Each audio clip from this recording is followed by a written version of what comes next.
आजकल चैनल्स में गोदीगिरी का बड़ा टफ कंपटीशन चल रहा है भाई।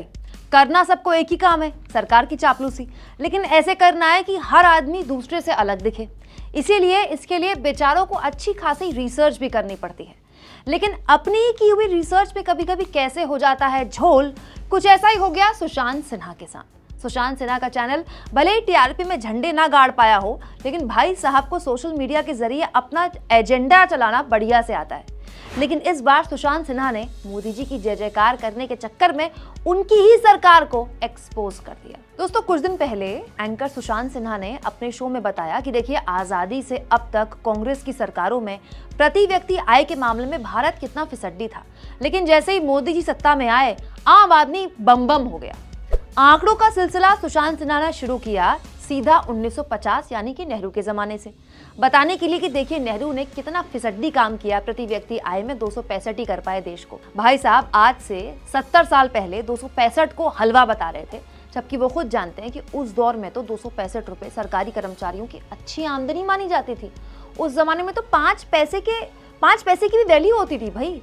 एक नए नवेला गरीब देश जो बंटवारा झेल के बस आजादी हुआ है, उसके लिए प्रति व्यक्ति 265 रुपए इतनी खराब आय नहीं है। यही नहीं, सुशांत सिन्हा तो ये भी बताना भूल गए कि नेहरू के जमाने के 265 रुपए में आज में 1,70,000 से ज्यादा का सामान आ सकता है। मतलब 1,70,000 का सामान आप खरीद सकते हैं उस जमाने के 265 रुपए में। सुशांत सिन्हा ने आगे जो आंकड़े पेश किए वो मोदी सरकार की गोदीगिरी के चक्कर में मोदी सरकार की पोल खोल देते हैं। सुशांत सिन्हा ने कहा था कि साल 1991 में पर कैपिटा इनकम थी 6,162 रुपए, जो अगले 10 साल में यानी कि 2001 में सुशांत सिन्हा के आंकड़ों के ही हिसाब से लगाएं तो हो जाती है 18,667। यानी कि इन 10 साल में पर कैपिटा इनकम किस हिसाब से बढ़ी, परसेंटेज के हिसाब से 200% से ऊपर की बढ़ोतरी।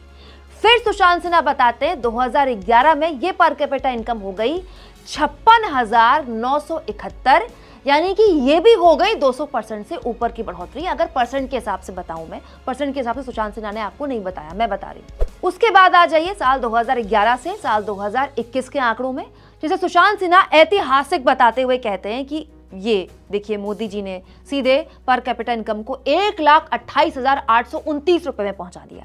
यानी इन 10 सालों में पर कैपिटा इनकम में बढ़ोतरी हुई 135%। यानी जो पर कैपिटा इनकम 200% से बढ़ रही थी वो आ गई 135% पर। दोस्तों, अब इसमें सिर्फ मनमोहन और मोदी सरकार की भी अगर तुलना करें तो सुशांत सिन्हा और बुरी तरह एक्सपोज हो जाते हैं। कैसे? यूपीए के 10 सालों में 2004 से 2014 तक पर कैपिटा इनकम में बढ़ोतरी हुई 204% के आसपास, राइट। और मोदी जी के 8 सालों में यह बढ़ोतरी हुई 96 यानी कि 96%।